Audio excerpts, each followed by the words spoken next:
Welcome to Nocturnal Tales.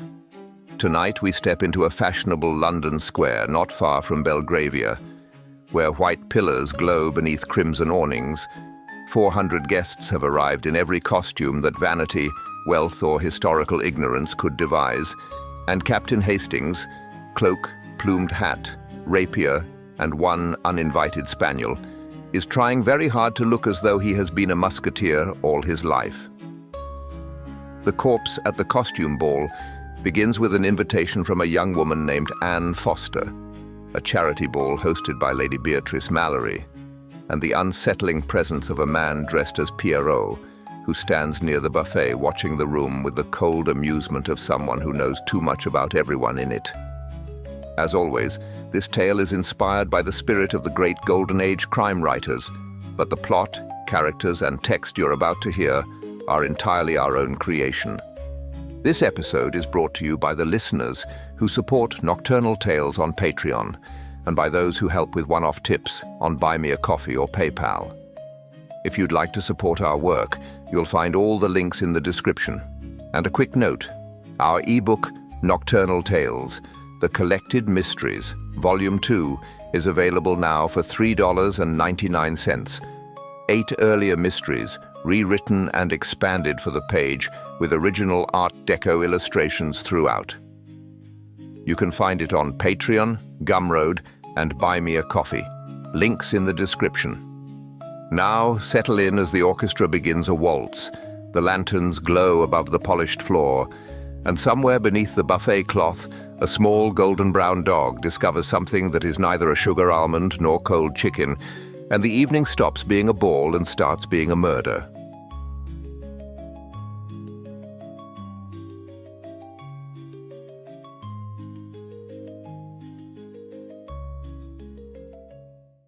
Chapter 1. The Musketeer and the Spaniel. I have faced gunfire, influenza, and on one unfortunate occasion a woman with a parasol who believed I had insulted her sister. None of these trials prepared me for choosing a costume. A man may laugh at such things until a lady of intelligence, taste, and uncommon prettiness invites him to a costume ball. Then the matter becomes grave. One must not appear vain. One must not appear dull. One must suggest courage without swagger, romance without admitting to it, and youth without inviting comparison with men who possess more of it. By luncheon, I had narrowed the field to 3 possibilities: a Roman senator, a naval officer of the Napoleonic period, and a musketeer. The Roman senator was dismissed on account of the legs. The naval officer was safe, but perhaps too safe. A fellow cannot escort Miss Anne Foster into a ballroom looking as though he has arrived merely to inspect the rigging. The musketeer remained. It had a cloak, boots, a plumed hat, and a sword. The assistant at the hire shop assured me it was favoured by gentlemen of a romantic temperament. I chose to take this as a compliment. "You will require the feather at the gallant angle, sir," he said. "What angle is that?" He adjusted it. I disliked his manner, but he was right about the feather. The invitation had come from Anne 3 days earlier. "Dear Captain Hastings, Lady Beatrice Mallory is holding her annual charity costume ball this Friday at the Mallory Rooms. I have been asked to assist with the arrangements, which means I shall have very little chance of enjoying myself unless I secure a reliable ally. You once helped locate a misplaced bridegroom. I therefore presume you are qualified to help me survive an evening of masks, music, and elderly philanthropists dressed as historical tyrants. Do say you will come. Yours sincerely, Anne Foster. There are letters, one answers. There are letters, one preserves. This was both." I replied at once, with what I hoped was warmth restrained by manly dignity. I may have used the word delighted twice. On reflection, that was one delighted too many. Pip complicated matters. Pip, for those unfamiliar with him, was a small golden-brown spaniel with expressive eyes and the moral habits of a highwayman. He had entered my life during the Chudley affair, when Captain Charles Chudley had mislaid himself on the morning of his wedding, and Pip, with singular efficiency, had discovered several clues and eaten part of a ham sandwich intended for a police inspector.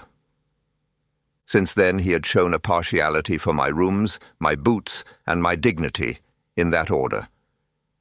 On the Friday evening in question, I was standing before my mirror, adjusting my cloak and endeavouring to look as if I had been born with a rapier at my side, when there came a scratching at the door.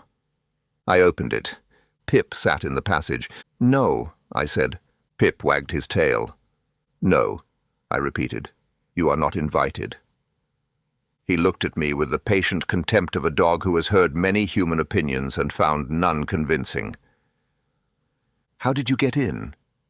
He trotted past me and settled beneath my chair.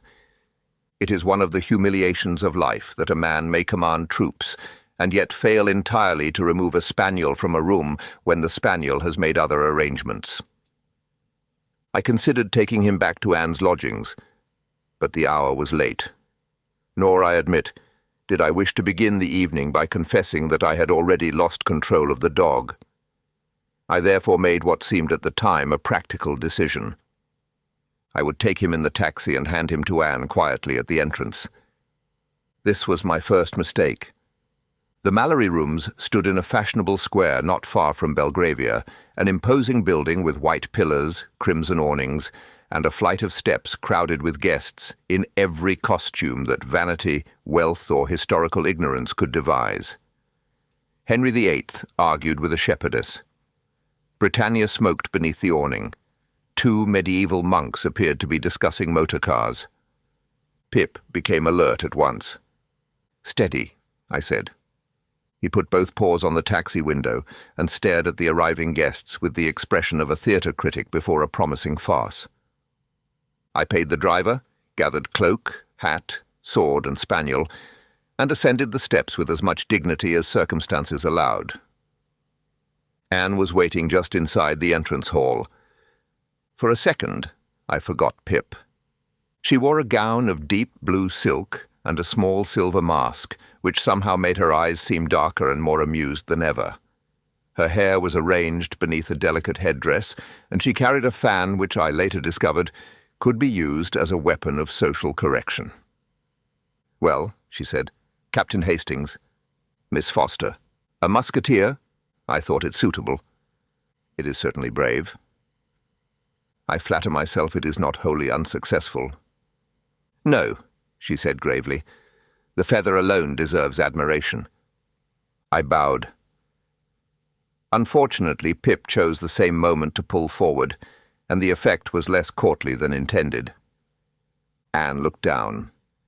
"Pip." There was a pause. "He came of his own accord," I said. "Did he?" "Entirely." And opened the front door. I do not claim he managed the latch personally, but his intentions were plain. Anne's lips twitched. "Captain Hastings, did you bring a dog to Lady Beatrice Mallory's costume ball?" "I brought him to return him." "To whom?" "To you." "But he was not with me." "That," I said, "is the difficulty." Pip wagged his tail at her with revolting affection. Anne knelt, scratched his ears and murmured, "You little villain." He accepted this as tribute. Before the matter could be settled, Lady Beatrice Mallory descended upon us. She was a large, handsome woman dressed as Queen Elizabeth, though with rather more diamonds than I believe were usual even in that reign. Her expression was one of disciplined alarm, the expression of a hostess who has invited 400 people and suspects every one of them of intending damage. "Anne, my dear, there you are. The Spanish ambassador has quarrelled with Joan of Arc over the tombola prizes, and someone has upset oysters in the palm room." Her eyes moved to me. "Captain Hastings, how charming, how martial." I bowed. Then she saw Pip. For one terrible moment, all 3 of us looked at the dog. Anne said swiftly, "He is part of the costume." Lady Beatrice blinked. "Whose costume?" "Captain Hastings's." I felt this was unjust, but could hardly contradict her. "He is a musketeer's hound," said Anne. "A hound?" Lady Beatrice looked at Pip, who was licking a fallen sugar almond from the floor. "A small hound." Lady Beatrice inhaled. "Very well, but keep him away from the buffet. Lord Edgware brought a Pekingese 2 years ago, and we are still apologizing to the Portuguese consul." With that she swept away. I looked at Anne. A musketeer's hound? It was the first thing that came into my head. Historically, I doubt... Captain Hastings, history is not our most urgent problem. Pip is. The ballroom was a brilliant confusion of colour, music, feathers, powdered wigs, masks, jewels, veils, swords, turbans, and highly polished shoes. An orchestra played at the far end. Lanterns glowed above the polished floor. The air smelled of perfume, champagne, wax, and supper. I saw Cleopatra speaking with a pirate near the punch table. A cardinal laughed beside Diana the Huntress. A monk with a pointed beard bowed to Anne, then turned away before I could place him. And I saw Pierrot. He was tall, dressed in white satin with black buttons, a loose white ruff, and a black half-mask. He stood near the buffet, holding a champagne glass and watching the room with an expression I did not like. Not sad, as Pierrot ought to be, amused, coldly amused. "Who is that?" I asked. Anne followed my gaze. "Rupert Vale. You know him?" "I know of him. He writes little poisonous paragraphs for papers that pretend not to enjoy poison. A journalist, when respectable. At other times, something less pleasant." Before I could ask more, Sir Julian Mallory came forward to greet us. He was Lady Beatrice's husband, dressed as a Venetian nobleman in black and silver. He was elegant, smooth, and almost too composed. White gloves covered his hands. A silver-edged mask rested on his brow. "Captain Hastings," he said, "I have heard of your adventure with the misplaced bridegroom." "A small matter," I said. "Not to the bridegroom, I imagine." He turned to Anne. "Miss Foster, you look charming. Lady Beatrice relies upon you far too much." "Then Lady Beatrice has excellent judgment," said Anne. Sir Julian smiled. "Naturally." Behind him a young footman appeared, carrying a small tray of photographic cards. "Sir Julian," he murmured, "Mr. Larkin asks whether the chemical cabinet should remain locked during the evening." "Of course," said Sir Julian sharply. "The dark room is not part of the entertainment." He smiled at us again as if the matter were trivial. "A hobby of mine," he said. "Photography. It has almost taught me patience." "Almost?" said Anne. "Only almost." He moved away, stopping near the buffet to speak to Rupert Vale. It was a brief exchange. Vale smiled. Sir Julian did not. Then both men turned as a footman passed carrying champagne. Pip gave a low sound in his throat. "What is it?" I asked. "Perhaps he dislikes Venetians," said Anne. "Or journalists." "That would show discernment."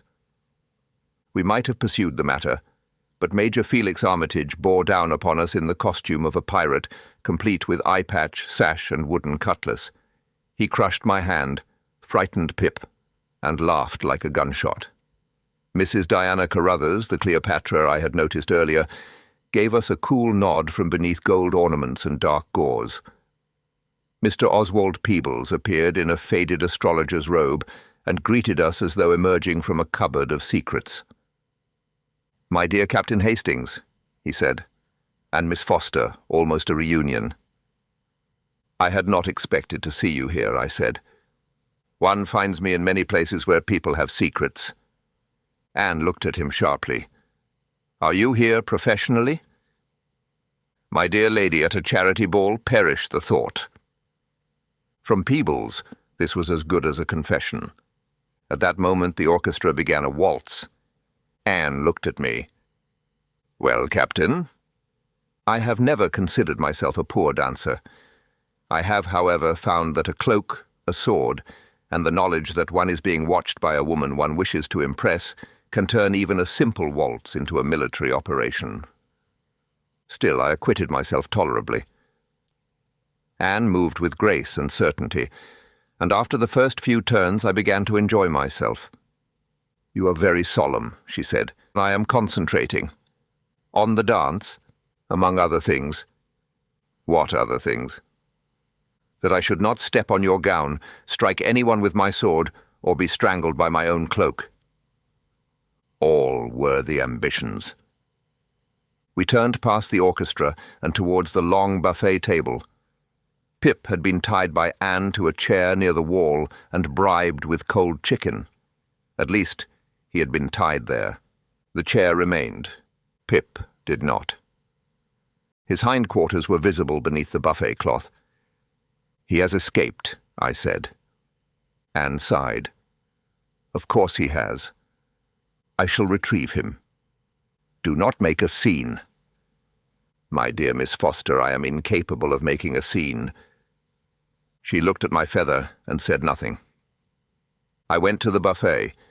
The table was long, heavy, and draped to the floor with a white cloth. Behind it, half hidden by a decorative screen and pots of palms, was a narrow service alcove through which waiters passed with trays.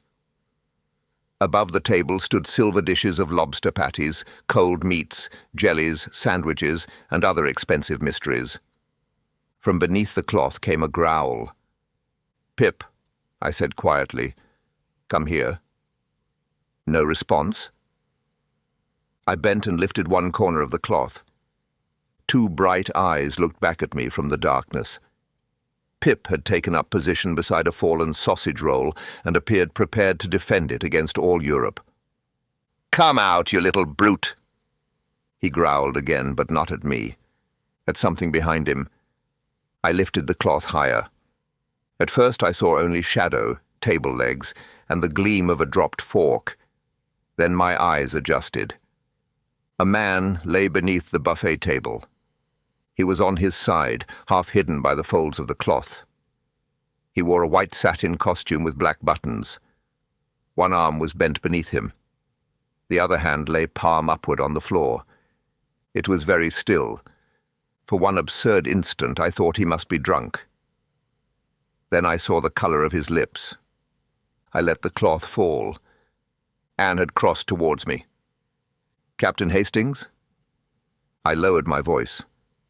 "Under the table." She looked at me for half a second, then bent and lifted the cloth just enough to see. Her face went pale, but she did not cry out.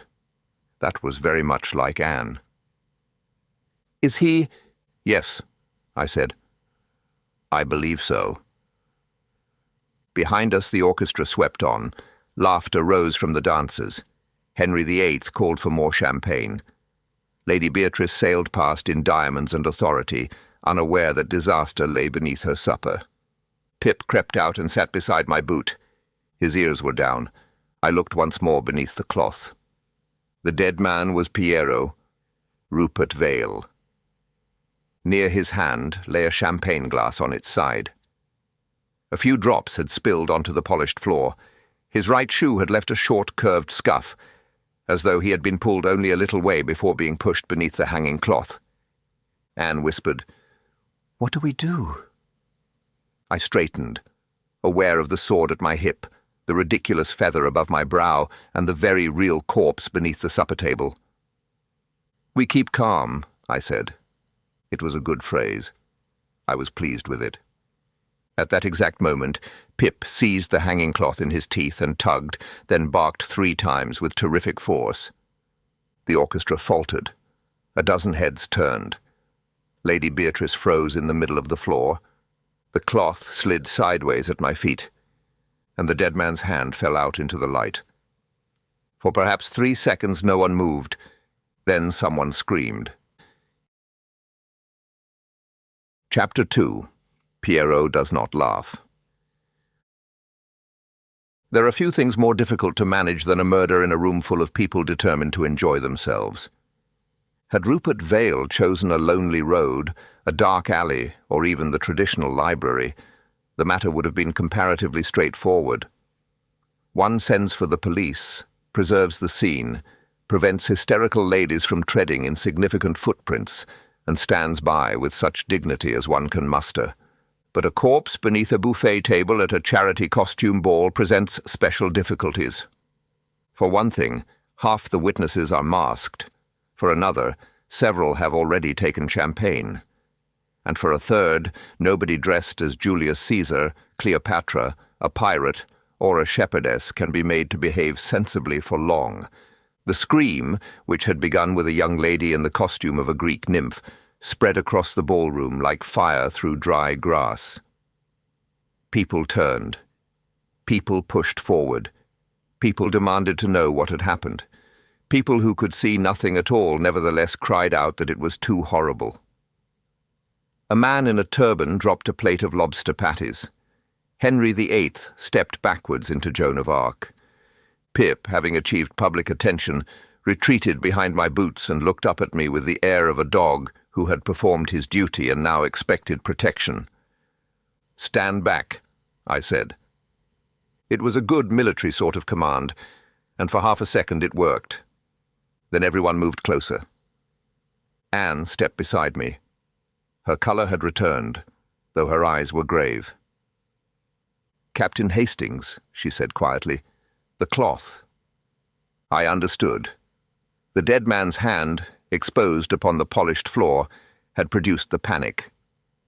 I bent and lowered the hanging cloth enough to conceal it again. "Do not touch the body," Anne added. "I had not intended to." "No, but Lady Beatrice is advancing as though she means to organize it." She was right. Lady Beatrice Mallory came through the crowd with the terrible determination of a hostess who has discovered that murder is interfering with the program. Her ruff trembled. Her diamonds flashed. Her face was magnificent with outrage. "What is the meaning of this?" "There is a man under the table," I said. "I can see there is a man under the table. Why is there a man under the table?" "I fear he is dead." Lady Beatrice stared at me. Then she looked at Anne. Then she looked at Pip. "Dead?" "I believe so. But this is quite impossible. We are raising money for the Southmere Children's Seaside Convalescent Fund." I could think of no suitable reply. Death, in my experience, has never shown much respect for charitable committees. Sir Julian Mallory joined us then. In his black and silver Venetian costume, he looked elegant, composed, and faintly displeased, as though someone had broken an ornament rather than expired beneath the supper. "My dear Beatrice," he said, "what has happened?" "There is a dead person under the buffet." Sir Julian blinked once. "A dead person?" "So Captain Hastings informs me." His gaze came to me quick and cool. "Are you certain?" "As certain as one can be without moving him." Anne said, "We must send for the police at once."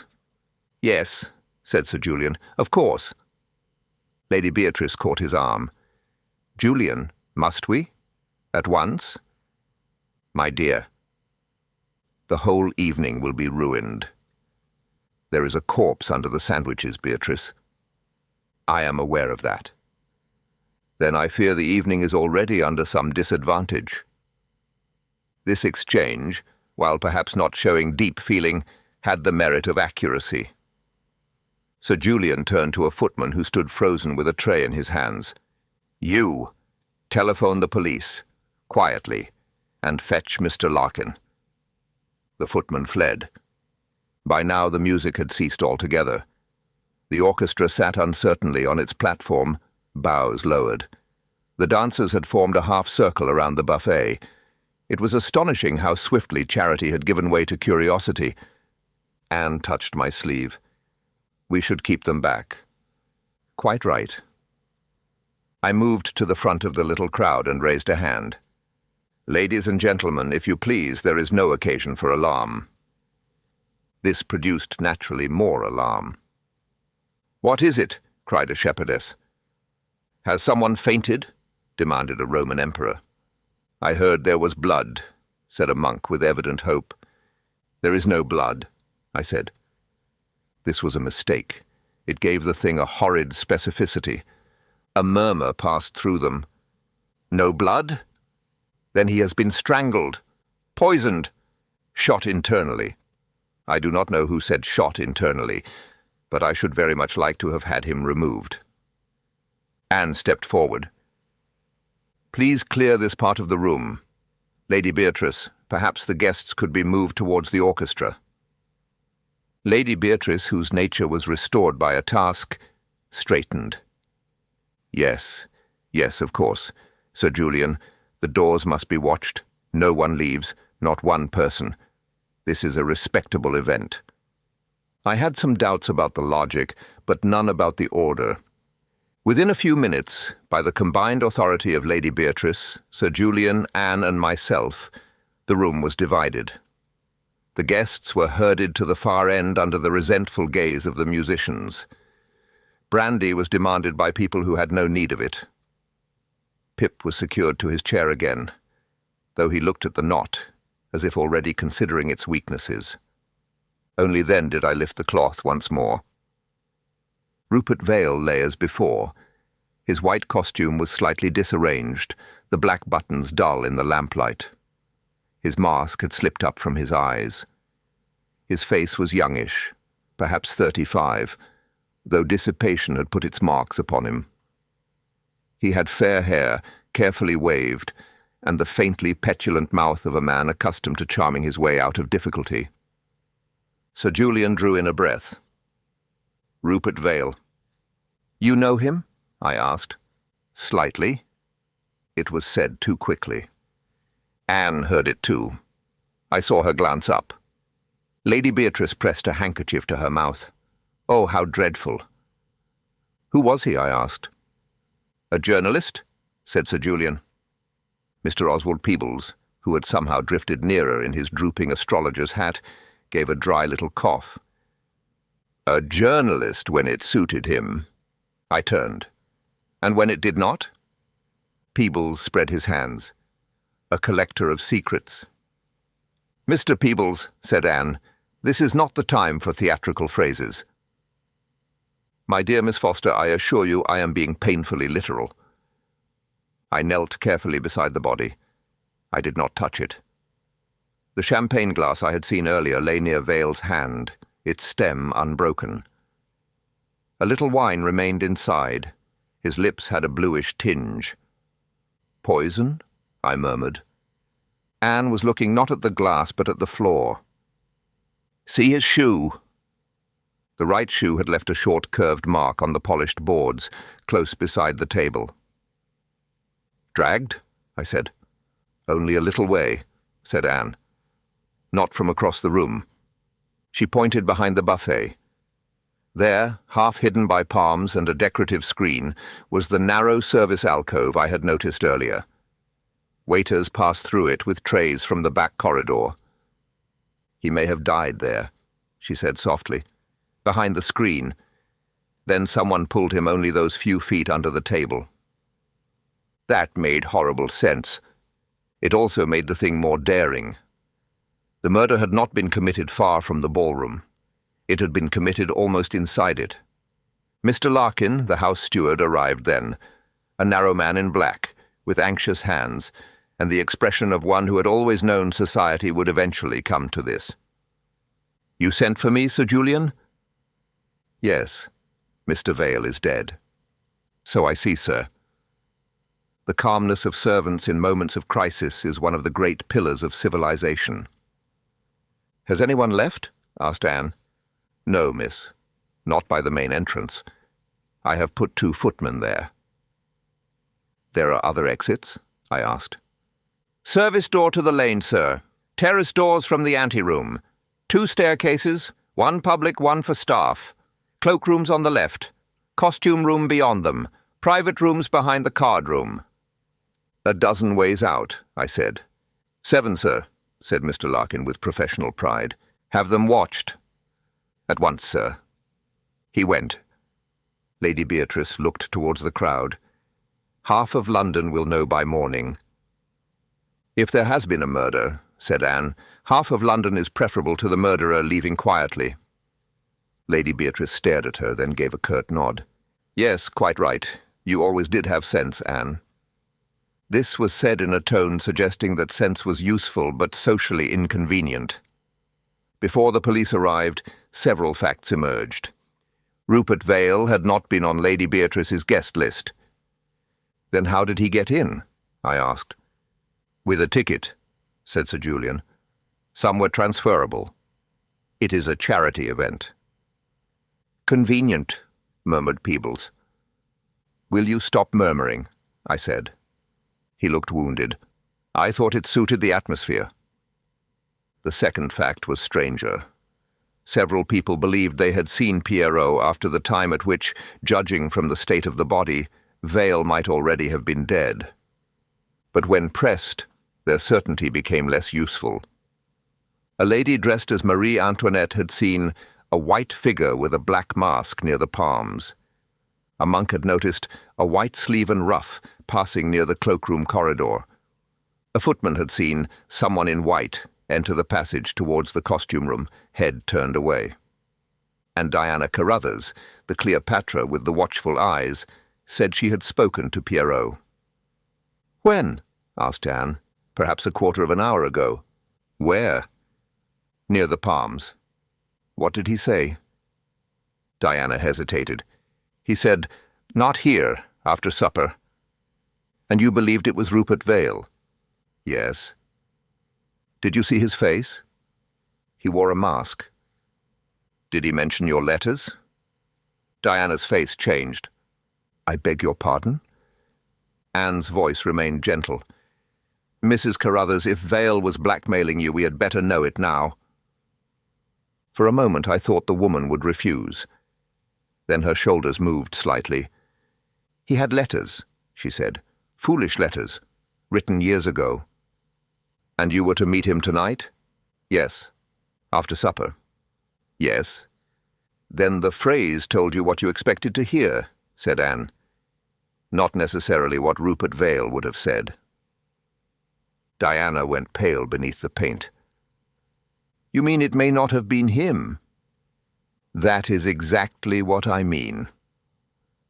A second suspect presented himself almost immediately. Major Felix Armitage, the pirate, had drunk enough champagne to make him frank, and not enough to make him useless. He admitted at once that he had threatened Vale. Damned sewer rat, he said. I told him I'd wring his neck if he came near me again. When was this? I asked. Before supper, near the card room. Why? Because he deserved it.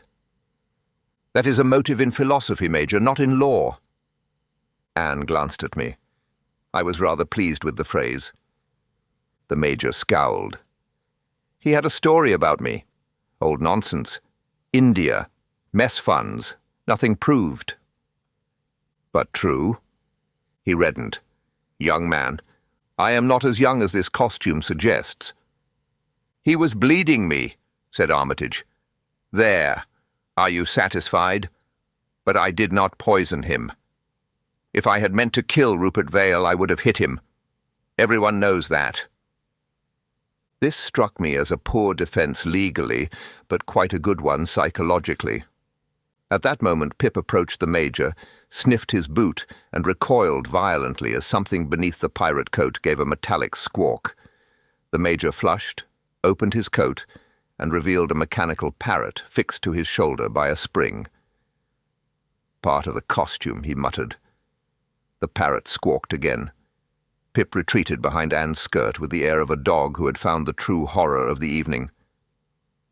I think, said Anne gravely, we may remove the parrot from our list of suspects. Unless it administered the poison, I said. I should not say that to the police when they arrive. No. And so, before the police had even removed the body, we had 2 persons blackmailed by Rupert Vale. A promising start, as Poirot might have said, though I wished very much he had been there to say it instead of me. Yet I was determined. This was not Poirot's affair. Anne was there, Pip was there, I was there. A man cannot forever stand behind genius and take notes. Sometimes he must step forward even if he does so in a rented cloak. At that moment, Pip tugged hard at his chair. "Pip," I said, "for once in your life remain where you are." He ignored me. His body had gone stiff. His ears were forward. His gaze was fixed on the corridor leading to the cloakrooms. Anne noticed it too. "Untie him. After the last time." Because of the last time. I untied him. Pip shot forward, nose low to the carpet. Anne and I followed him past Cleopatra, the pirate, Henry VIII, and an elderly Neptune who demanded to know whether supper would resume. The cloakrooms lay on either side of a narrow corridor. At the far end was a small room marked Costumes and Properties. Pip scratched at the door. I tried the handle. Locked. Anne said, "Do you have a key?" "Why should I have a key? You are dressed as a man who breaks into castles." "That is not the same thing." At that moment Mr. Larkin appeared behind us. "May I assist, sir?" "Yes," I said. "The key, if you please." He unlocked the door. The room smelled of dust, pasteboard, old velvet, and powder. Racks of costumes stood along one wall, boxes of masks, wigs, ribbons, fans, and artificial flowers lay stacked on shelves. A papier-mâché moon leaned drunkenly in the corner. Pip went straight to a rack of white costumes. There was a hanger marked Pierrot, Spare. The hanger was empty. On the floor beneath it lay a loose white ruff, stained at one edge with champagne. Anne bent over it. "There was a second Pierrot," she said. "Or," I said slowly, "someone borrowed enough of him to become one." Behind us came a soft voice. "Captain Hastings," said Peebles. I turned. The astrologer's ridiculous hat drooped over his pale forehead, but his eyes were sharp and frightened. "If I were you," he said, "I should ask who wished Mr. Vale to be seen after he was already dead." Before I could answer, Pip dropped his nose to the empty hanger and began to growl. Not at Peebles, at the scent left behind. Then Sir Julian Mallory appeared in the corridor. His face was calm, too calm. "What?" he asked. "Have you found?" Chapter 3. A Dance with Cleopatra. Sir Julian Mallory stood in the corridor with his silver-edged mask pushed up upon his brow and his expression arranged into perfect politeness. "What?" he asked again. "Have you found?" There are men whose calmness reassures one. Sir Julian's did not. It had the quality of a door being quietly locked. Anne answered before I could. "A missing costume." His eyes moved to the empty hanger. "Ah!" It was a very small sound. "The spare Pierrot costume," said Anne. "The hanger is marked." "So I see. And the costume is gone." "My dear Miss Foster, half my guests have been in and out of this room tonight adjusting masks, replacing wigs, and repairing historical inaccuracies. I should hesitate before calling any missing article sinister." "There is a dead Pierrot under your buffet," I said. "That gives the thing a certain complexion." Sir Julian looked at me. "Yes, Captain Hastings." I had not overlooked him. Pip, who had been sniffing the empty hanger with professional concentration, gave a low growl. Sir Julian's eyes dropped to him. "Must the dog remain?" "He found the body," said Anne. "That does not make him an officer of the law." "No," she said, "but it puts him ahead of several people in this building." I thought this excellent, though perhaps not diplomatic. Before Sir Julian could reply, Mr. Larkin came hurrying along the corridor. "Sir Julian, Inspector Graves has arrived." "Thank God," said Sir Julian. Whether he was relieved by the arrival of the police or merely by the interruption, I could not tell. We returned to the ballroom. The scene had become grotesque. The music had stopped. The guests had been pushed to the far end of the room, where they whispered, speculated, and tried not to appear too interested. Cleopatra stood near a pillar. The pirate drank steadily. Henry VIII had removed his crown and was using it to fan himself. Inspector Graves stood beside Lady Beatrice. He was a square, steady man with a heavy jaw and the expression of one who disliked surprises because they generally involved reports. I had met him during the Chudley affair, and though he had not exactly embraced me as a fellow investigator, I believed he had formed a grudging respect for me. "Hastings," he said, "Inspector." His gaze moved over my cloak, sword, feathered hat, and finally Pip. "I see you came prepared. Not for murder. Few people do." Anne stepped forward. "The dead man is Rupert Vale. We believe he was poisoned, probably near the service alcove behind the buffet, then moved only a few feet under the cloth. There may also have been a second Pierrot seen after his death." Graves looked at her, then at me. "You have been busy." "Pip found the body," I said. "That explains the dog, not the feather." I ignored this. Anne handed him the stained ruff. Graves examined it. "Champagne?" "Likely," she said. "It was found beneath the empty hanger for a spare Pierrot costume." Graves turned to Sir Julian. "Who had access to the costume room?" "Guests, servants, committee members. It was not locked until after the alarm." "And Mr. Vale was not invited?" "No," said Lady Beatrice. "Most certainly not." Sir Julian added, "Some tickets were transferable. It is a charity event. That is the risk one runs when generosity becomes administrative." Graves grunted. "Convenient for a man who wishes to arrive without his name written down." Peebles, who had materialized at my elbow in his faded astrologer's robe, murmured, "Especially if that man lives by making other names uncomfortable."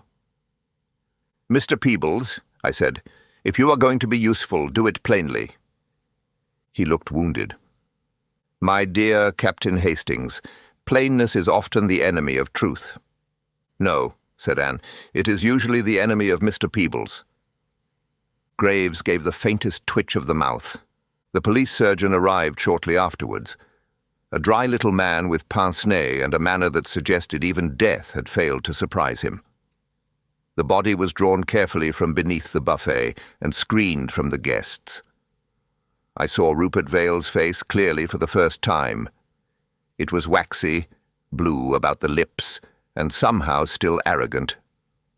The surgeon bent, examined, sniffed delicately, and rose. "Poison is probable." "Cyanide?" asked Anne. He looked at her with some respect. "Possibly. There is the faint odor."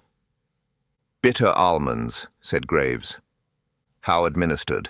Graves asked. The surgeon shrugged delicately. "On the rim of a glass, or wiped from the fingertips of a glove that handed the glass to him. With potassium cyanide, 3 or 4 minutes is enough. He would have felt a tightness in the throat, and then nothing." Lady Beatrice gave a little cry. "At my ball!" "Not necessarily in the ballroom," said Anne. "The service alcove is only a few steps behind the buffet." Graves looked towards it. "Show me." We went behind the screen. The alcove was narrow, half hidden by palms and a sideboard. Waiters used it to pass between the kitchens and the ballroom. A small tray table stood there with several used glasses upon it. On the floor, just at the edge of the buffet cloth, was a faint curved scuff. Anne pointed. "That is where the shoe dragged. Not far. Only from here." Graves nodded slowly. "So no one carried him through the building. He died here or near enough and was pulled under the table." "Which would take moments," said Anne. "And nerve," I added. Graves glanced towards the crowd. "Nerve is commoner than sense." The champagne glass found near Vale's hand was taken for testing. Graves then ordered statements from those who claimed to have seen Pierrot after the likely time of death. Their testimony was useful chiefly because it was uncertain. A lady dressed as Marie Antoinette had seen a white figure with a black mask near the palms. A monk had seen a white sleeve and ruff pass quickly by the cloakroom. A footman had seen someone in white enter the costume corridor, head turned away. Nobody had seen a face. Nobody had heard much of a voice. And yet several had said confidently, "Pierrot." "That is the trick," said Anne quietly. "What trick?" asked Graves. People do not see a man. They see enough details to name a costume. A white tunic, a black mask, a ruff, and the mind supplies the rest. "There was a full spare costume missing," I said, "not merely a ruff." Graves nodded. "That makes the impersonation practical." I was glad to hear the word practical. It is a word that steadies a murder. Mrs. Carruthers and Major Armitage were summoned in turn and asked by Inspector Graves to repeat what they had already told us. Their statements came out broadly as before, though the Major now remembered seeing Pierrot once again near the cloakroom corridor a few minutes before the scream, and that the man had moved, he thought, more stiffly than Rupert Vale would have done. Graves wrote it down with the air of a man who had been hoping for more. We turned next to Peebles, who had been attempting to become part of the wallpaper. "You knew Vale," said Graves. "Professionally," said Peebles. "Mr. Vale and I both dealt, in our different ways, with secrets. The distinction is that I preferred to be paid before discovering them, while he preferred to be paid after threatening to reveal them.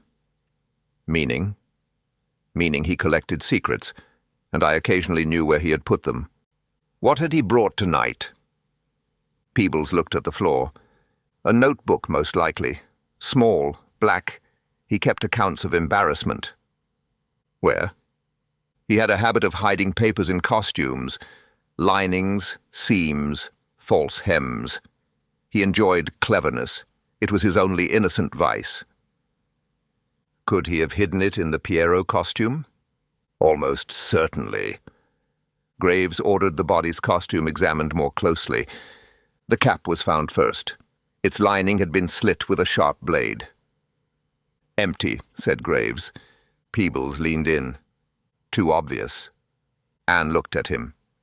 "What do you mean?" Vale knew people knew his habits. A slit lining is a fine place for a decoy. He would hide the real thing where an impatient man would not search first. "Such as?"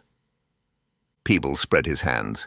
"A waistband, a seam, the inside of a cuff." Before Graves could answer, a footman came hurrying up with a tray of used glasses and napkins from the alcove. "Inspector, Mr. Larkin said these were not to be washed." Pip, who had recovered from the parrot, stiffened.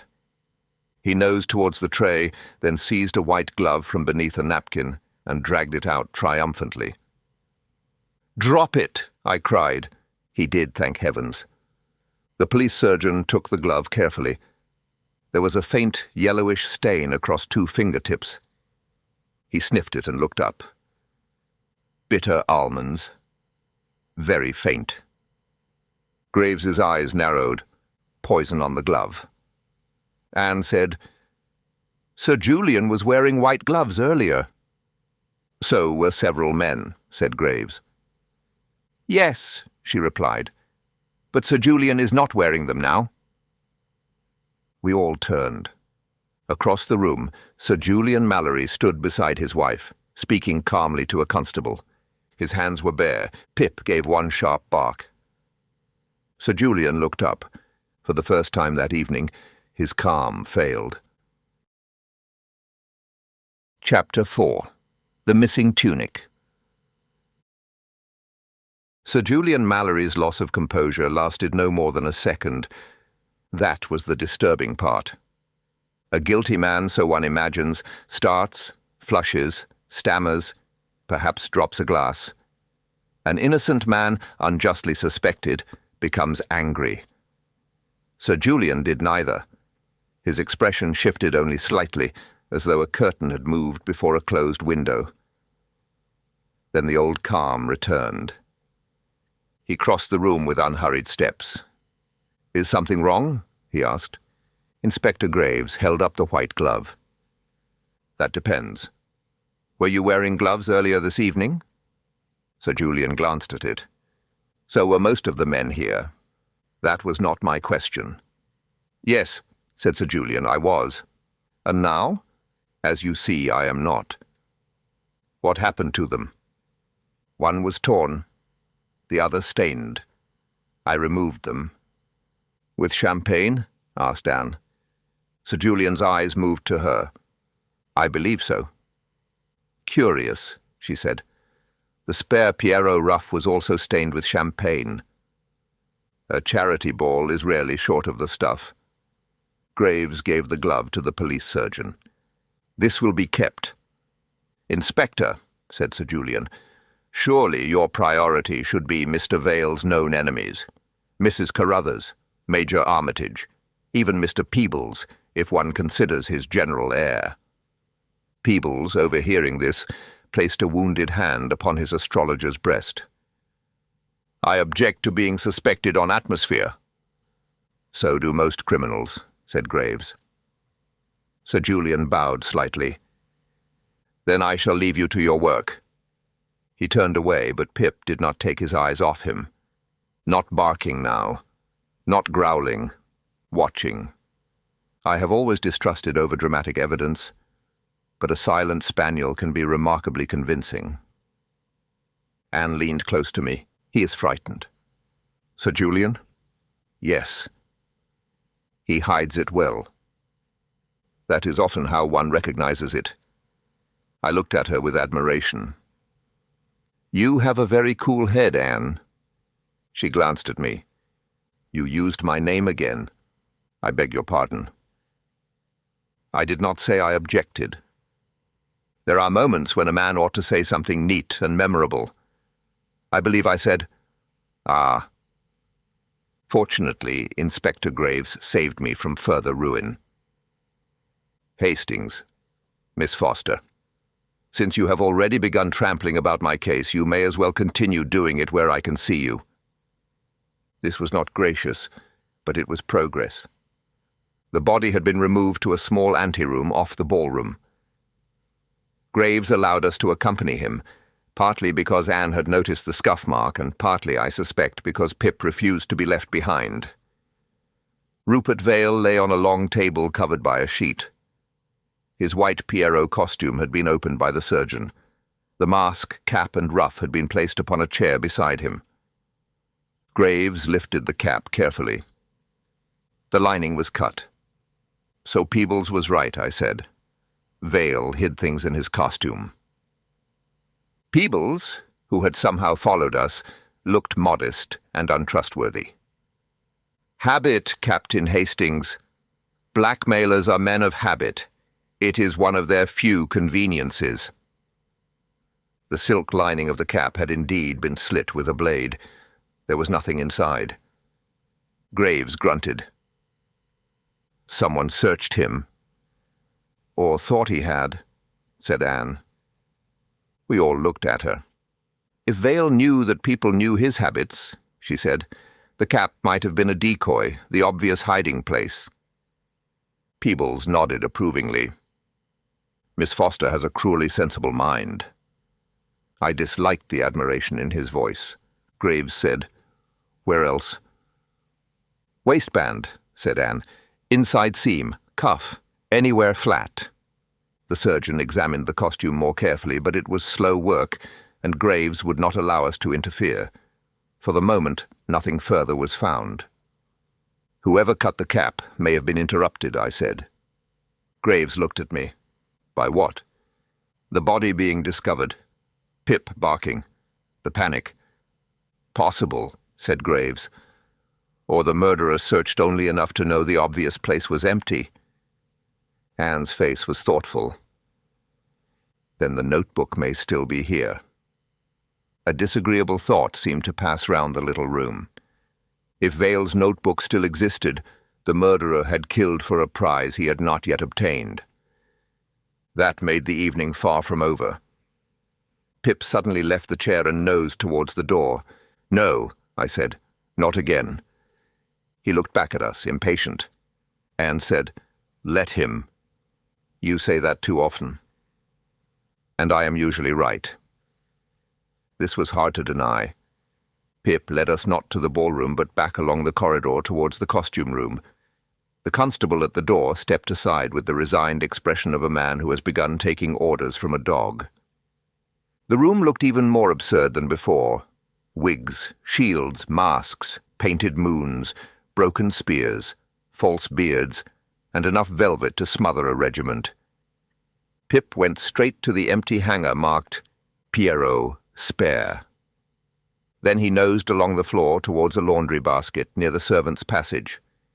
He plunged his head inside and emerged with something white. "Good dog!" I cried. Then I saw what it was. A lady's underskirt. Anne put a hand over her mouth. The constable coughed. Pip, delighted with himself, shook it like a captured flag. "Drop it," I said. He did not. "Pip, drop it at once." He trotted behind a trunk, dragging the thing after him. I pursued, caught my sword in a rack of shepherd's crooks, knocked over a papier-mâché moon, and was nearly brought down by Shakespeare's head. Anne laughed. Not politely, not faintly. Laughed. I stood amid the wreckage with an underskirt in one hand and my feather over one eye. "Miss Foster," I said, "I am gratified that murder has not wholly destroyed your spirits." "I am sorry." "You are not." "No," she admitted, "not entirely." It was impossible to be offended. Her laughter was not cruel. It warmed the room. Then she stopped. "Captain Hastings." I followed her gaze. Behind the laundry basket, half concealed beneath a folded tablecloth, lay a bundle of white satin. Not a ruff, not a sleeve. A full Pierrot tunic. It had been hastily rolled, and one black button had been torn loose. Across the cuff was a faint yellowish stain. Near the shoulder, caught in the seam, was a single thread of black and silver. Anne bent close. "That is not from the Pierrot costume." I understood. "Sir Julian's Venetian dress?" "Possibly." Graves took the tunic and examined it. "This is better," he said. He folded the tunic, sealed it inside an evidence bag, and laid it on the workbench beside the door. "Constable, this stays in this room until the surgeon has finished with the body. No one touches it. No one moves it. Understood?" The constable saluted, and Graves placed him on guard at the threshold. "It proves the false Pierrot," I said. "It proves someone wore a spare tunic and hid it." "Over another costume," said Anne. "That explains the witnesses. They saw enough white to say Pierrot, but not enough to see the man beneath." Graves nodded. "And the mask?" We searched again.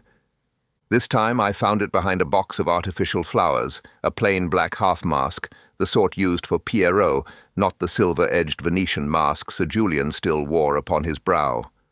Anne took it by the ribbon. "Different mask," she said. "So no confusion. Sir Julian did not lose his own. Someone used this one for the impersonation." Pip sniffed it and sneezed. "That," I said, "I take to be confirmation."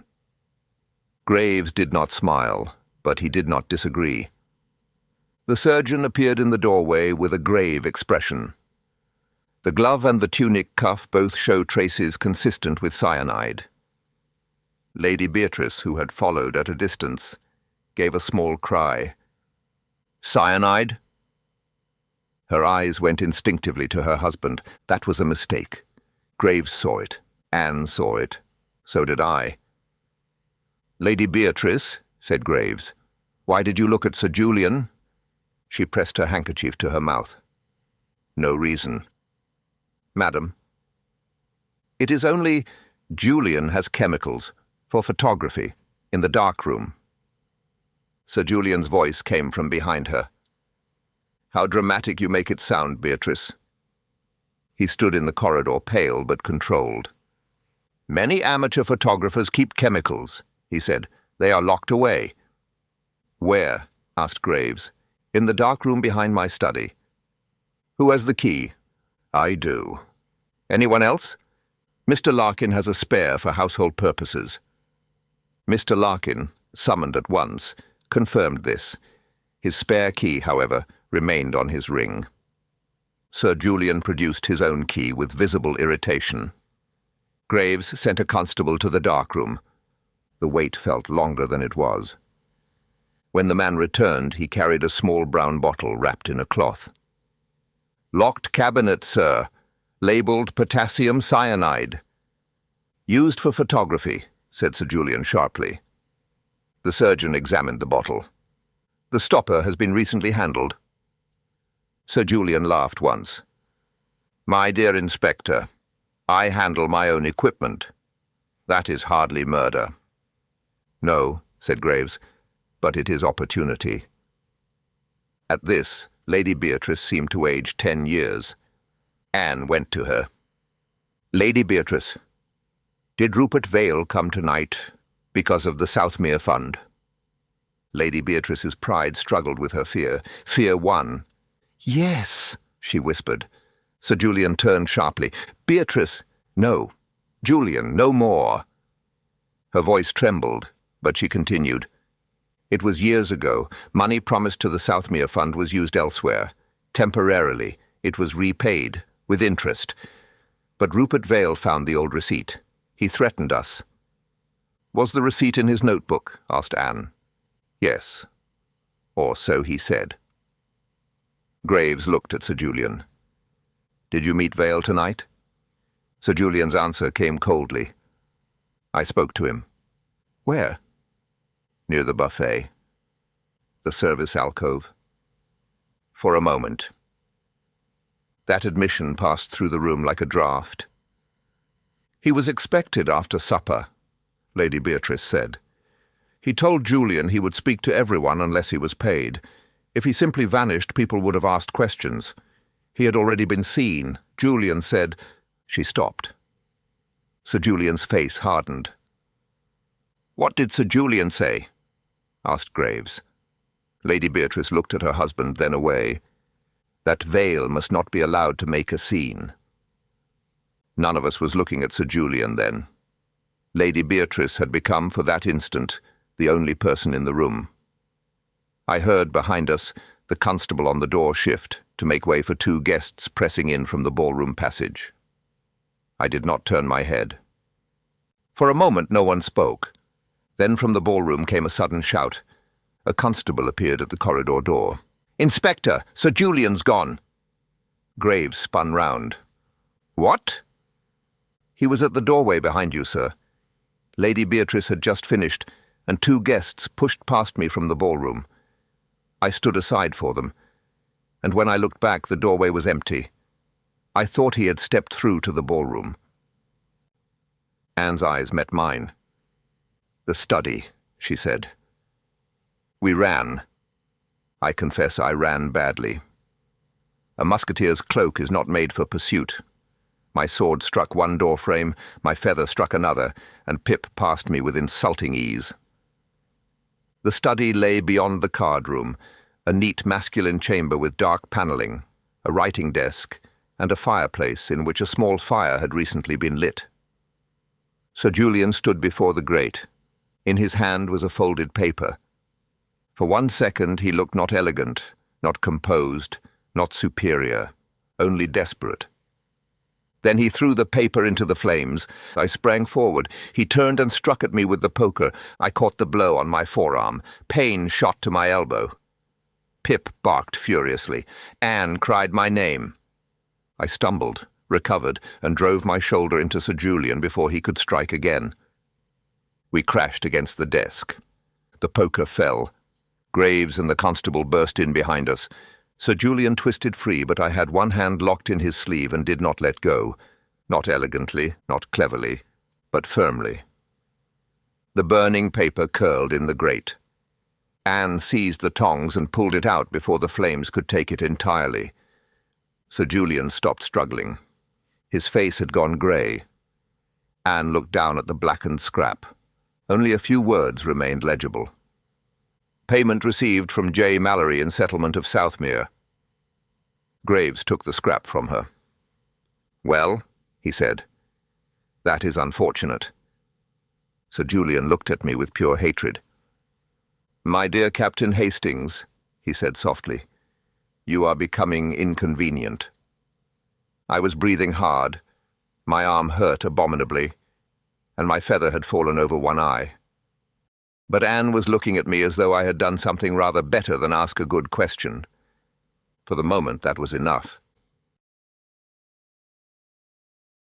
Chapter 5. The Notebook in the Waistband. I have never pretended to be a man of genius. Poirot, had he been present, would no doubt have observed the exact angle of the poker, the temperature of the fire, the ash upon Sir Julian's cuff, and the moral significance of the expression on Lady Beatrice's face. He would have arranged them in his mind like pieces upon a chessboard, and announced the truth while I was still disentangling my cloak from the furniture. I, being merely Hastings, had done something simpler. I had knocked Sir Julian Mallory against a desk and held on. There are times when simplicity has its uses. Sir Julian stood now between Inspector Graves and a constable, breathing rather harder than he would have liked. His black and silver costume was disordered at the sleeve where I had seized him. My own appearance, I regret to say, was worse. My feather had fallen over one eye, my cloak was twisted about my shoulder, and my forearm throbbed where the poker had struck it. Anne stood by the fireplace with the charred scrap of paper in her gloved hand. She looked very calm. That, I found, was one of Anne's most impressive qualities. She could laugh at a spaniel dragging a lady's underskirt across a costume room, but when danger came she became cool as steel. Inspector Graves took the burnt paper from her. "Payment received from J. Mallory in settlement of Southmere," he read. "That is not helpful to you, Sir Julian." Sir Julian had recovered himself. Men of his class are trained from birth to treat disaster as a social inconvenience. "It proves only that Rupert Vale was blackmailing me," he said. "A fact I have not denied." "You denied knowing him well. I deny murdering him? And burning the paper?" I lost my head. Graves looked at the poker on the floor. "You nearly lost Captain Hastings's." Sir Julian's eyes moved to me. Captain Hastings forced his way into a private room and attempted to prevent me destroying a document concerning my wife's reputation. "Your wife's reputation," said Anne, "or your own?" He gave her a thin smile. "In marriage, Miss Foster, the two are unhappily connected." Lady Beatrice, who had arrived at the study door, made a small sound. "Julian, stop!" He turned on her, not violently, but with enough coldness that she shrank. "My dear Beatrice, I advise you to say nothing more." "That advice," said Graves, "has been freely given tonight by people who are afraid of the truth." Sir Julian looked at him. "Do you intend to arrest me?" "Not yet." I was astonished. "Inspector!" Graves did not take his eyes off Sir Julian. "I have motive. I have access to poison. I have a missing glove, a burnt receipt, and a spare Pierrot tunic. What I do not yet have is the thing that joins them all." "The notebook," said Anne. "Yes," said Graves. "Vale's notebook." At that name, Peebles coughed softly from the doorway. I turned on him. "Mr. Peebles, if you cough significantly once more, I shall take it personally." "My dear Captain Hastings, I cough only in the service of accuracy." "Then serve it aloud." Peebles looked from Graves to Sir Julian, then to Anne. For once, his little theatrical manner seemed less amusing. He was frightened. "Vale would not trust a loose paper alone," he said. "He kept accounts. Names, sums, dates, places. The paper Sir Julian burned was a trophy. The notebook was the weapon. "Where is it?" asked Graves. "I told you, he hid things in costume linings." "The cap was cut," said Anne, "and empty." Peebles shook his head. Too obvious. Vale had become cautious.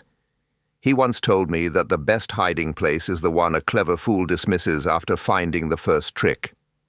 "That sounds like Vale," said Anne. "It sounded unbearable at the time," said Peebles.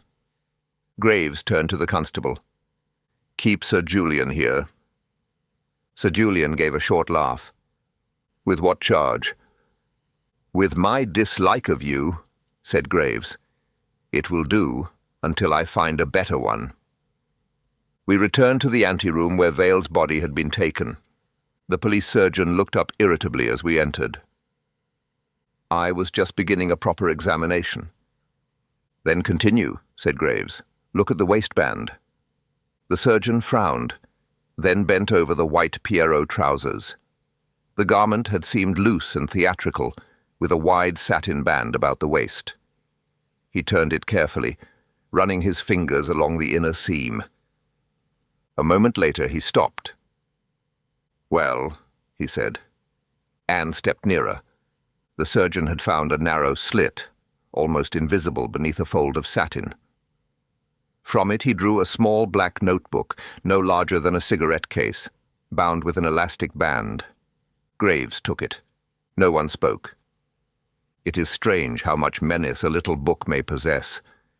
A pistol declares itself. A knife has the decency to look dangerous. But this shabby black notebook had caused a man to die beneath a buffet table, while 400 fools danced in masks around him. Graves opened it. The handwriting was small, neat, and vicious. He turned pages slowly. "Diana Carruthers," he said. "Letters, £200. Diana, who had followed at a distance, closed her eyes. "Major Armitage, mess account, 300. The Major muttered something unprintable. "Oswald Peebles!" Peebles went pale. "Inspector, I assure you—" "Later." Graves turned another page. "Southmere Fund, J. Mallory, original receipt, photographic copy retained." Sir Julian's name seemed to darken the air. "Photographic copy?" said Anne. Peebles nodded miserably. "Vale made copies of everything. Insurance." "Where would he keep them?" I asked. "In different places. He was a rat, but not a stupid rat." Graves read on. "Appointment tonight. Mallory Rooms. First meeting before supper. Final demand after the second waltz, if no settlement." "After the second waltz," said Anne softly. I saw it then. "That is why the false Pierrot spoke to Diana." "Yes," she said. "He did not need to know her story, only that Vale had arranged several meetings after supper. Not here. After supper was enough to make her believe she had spoken to Vale. And the impersonation served him 3 ways at once," said Graves slowly.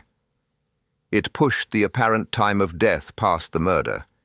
It kept Diana, and any other blackmailee, quiet, believing Vale alive and waiting, and it gave him a clear half-hour to search the body for the notebook before anyone went looking for the man under the buffet." "He found a slit cap and an empty lining," said Anne, "and ran out of time before he could open a seam." Graves turned the page, then stopped. The next sheet had been torn out. "Ah," said Peebles. "Do not say ah," I snapped. "Poirot says ah. You merely make a noise." Peebles looked offended, but I was in no mood for him. Graves held up the notebook. "The last page is missing." "The page concerning tonight," said Anne. "Possibly," said Graves. "Or the page naming the person Vale feared most." Pip, who had been unnaturally quiet, suddenly moved towards the chair on which the dead man's cap and ruff had been placed. He sniffed the cap, then the ruff, then the waistband of the costume from which the notebook had been taken. Then he turned and trotted towards the door. "No," I said. "Absolutely not." He continued. Anne looked at me. "Captain Hastings, you know, I begin to suspect the dog is in command of this investigation. He has earned promotion." Pip led us back through the corridor, across the edge of the ballroom, and towards the service alcove behind the buffet. The guests watched our progress with morbid interest. It is difficult to move discreetly when dressed as a musketeer and following a spaniel. In the alcove, Pip stopped beside a narrow table piled with used napkins. He nosed beneath it, sneezed once, and sat down with the air of a dog who has done his part and now expects others to do theirs. Anne knelt beside him with more grace than I had managed all evening. She lifted the trailing edge of a napkin and looked carefully. After a moment, she drew out between two careful fingers what the dog had only led her to. A scrap of paper, folded twice, had been pushed behind the table leg. She handed it to Graves. He unfolded it. The handwriting matched the notebook. Only a few lines were written there. J.M. desperate. Threatened to settle tonight. Knows of cyanide in darkroom. Do not drink with him. Anne studied the scrap. He wrote this before the meeting. He must have suspected what was coming. The notebook stayed on his person.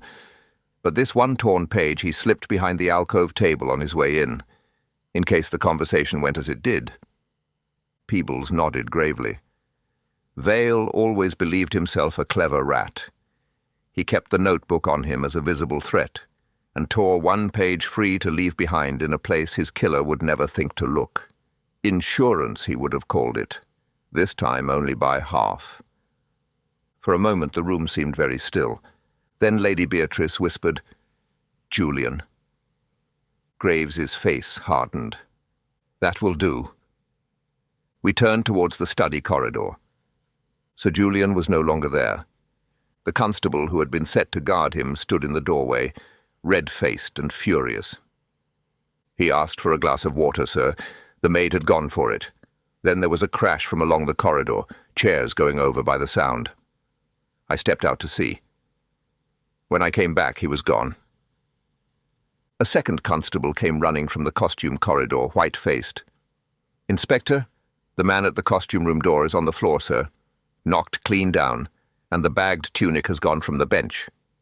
Graves swore. "Where?" The answer came from Pip. He barked, once, twice, then he ran.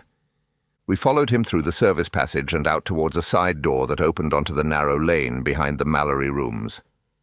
Rain had begun to fall, fine and cold, silvering the stones under the gaslight. At the far end of the lane, a white shape moved. For one ridiculous second I thought the dead Pierrot had risen. Then the figure turned. It was Sir Julian. He had thrown the spare white tunic over his black and silver costume once more. In the dimness, with the black mask across his face, he was no longer a Venetian nobleman. He was Pierrot again. The wrong Pierrot, the false one, the man made of borrowed whiteness and murder. He saw us and ran. I ran after him. This time, I did not think of my feather or my cloak or whether Anne was watching.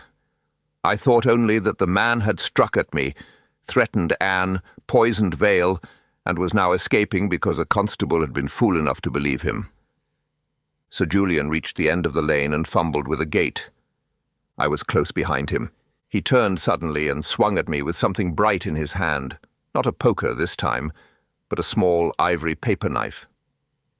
There had been one on the desk in the study. He had pocketed it under our noses, against just such a moment as this. I caught his wrist with both hands. The blade flashed near my cheek. Pip flung himself at Sir Julian's ankle with a fury quite out of proportion to his size. Sir Julian cursed and kicked out. That was a mistake. I drove him backwards against the gate.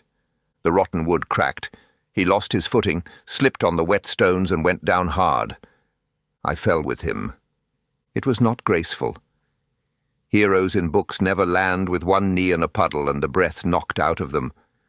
But I kept hold of his wrist. The knife clattered away. Graves arrived with 2 constables. Sir Julian was hauled upright, soaked, furious, and no longer elegant. Anne reached me a moment later. "Captain Hastings." "I am perfectly all right," I said. This was untrue. My arm hurt, my knee hurt, my cheek was bleeding slightly, and Pip had chosen to stand on my cloak. Anne knelt beside me in the rain. "You are bleeding." "A scratch. It is not a scratch. It is a heroic scratch." That made her laugh, though her eyes were bright with worry. She took out her handkerchief and pressed it to my cheek. For once, I did not say anything foolish. Sir Julian, held between the constables, looked at us with a hatred stripped clean of manners. "You think you have solved it?" he said. Graves picked up the fallen knife. "No," said the inspector, "but I think we are close enough to make you uncomfortable." Pip barked once, sharply. Anne looked at the white tunic Sir Julian still wore. There, near the cuff, where the rain had darkened the satin, a yellowish stain had begun to show again. The same stain as the glove, the same stain as the poison. Graves saw it too. Sir Julian saw that we had seen it. Anne rose to her feet. "Why?" she asked. "You repaid the money. The fund was made whole." Sir Julian laughed once. It was an ugly sound. "He had copies," he said, "receipts, letters. He would have come again, and again. Men like Vale do not stop, Miss Foster. One pays once, and one pays forever." "You had already lost it," said Anne quietly. "The moment you let him be paid the first time, you had lost it." "Perhaps." He looked down at the rain-darkened cuff. "But I had not yet lost Beatrice." Sir Julian closed his eyes. For the first time that evening he looked not calm, not superior, not even angry. He looked beaten. Epilogue. It was close to dawn when Anne and I stood alone near the emptied ballroom. The lanterns were burning low. The orchestra had gone. The floor, which only hours before had been crowded with queens, pirates, monks, emperors, and fools, was scattered now with feathers, petals, and one abandoned Roman sandal. The whole place had the melancholy air of a theatre after the play is finished, and the actors have remembered they are mortal. I had removed my hat. The feather, alas, had suffered beyond repair. Anne looked at it. "A noble casualty." "It died bravely." "As did the sword." I glanced at the bent weapon at my side. It served the cause. "You served it better." I felt myself colour. "My dear Miss Foster." "Anne," she said. I stopped. She looked at me steadily. There was amusement in her eyes, yes, but something warmer beneath it, something that made the empty ballroom seem suddenly less cold. "Anne," I said rather carefully, as though the name itself were a glass thing. "That is better." I only did what any man would have done. "No," she said. "You did what you do. You rushed in before thinking quite enough, held on when it mattered, and got yourself hurt because someone else was in danger." That sounds less complimentary than I had hoped. It is meant as a compliment. She took my injured hand. Her touch was light, but it produced an effect upon me which no blow from Sir Julian's poker had managed. "You were brave, Arthur." There are moments in a man's life when speech is required and abandons him. I had faced suspects, soldiers, superior officers, and Poirot before breakfast. Yet at the sound of my Christian name in Anne Foster's voice, I became an idiot. That is to say, she smiled. "Do not spoil it." "I shall endeavour not to." For a moment, neither of us moved. Then she rose slightly on her toes and kissed me on the cheek. It was not long. It was not theatrical. It was not, I suppose, the sort of kiss poets write about when they have too much ink and too little restraint. But it was deliberate, and I felt it down to my boots. Pip chose that precise moment to emerge from beneath a chair with the abandoned Roman sandal in his mouth. "No," I said automatically. "Absolutely not." Pip wagged his tail. Anne laughed softly, but she did not move her hand from my arm. Outside, London was grey with morning. The last carriages rolled away. Somewhere a milk cart rattled over the stones. The Mallory rooms, which had begun the night in music and candlelight, looked suddenly tired and ordinary. Anne slipped her hand through my arm. "Will you walk me home, Arthur?" "With pleasure. And next time," she said, "perhaps you may invite me somewhere that does not involve a corpse." "Dinner?" I said. She looked at me from behind the edge of her ruined silver mask. "Dinner," she said, without disguises. Pip trotted ahead with the sandal, evidently satisfied that the important arrangements had now been made. For an evening that had begun with a costume and ended with murder, it had gone, I reflected, rather better than it might have done. After all, I had not lost the lady. And for once, Pip had not lost me. The end.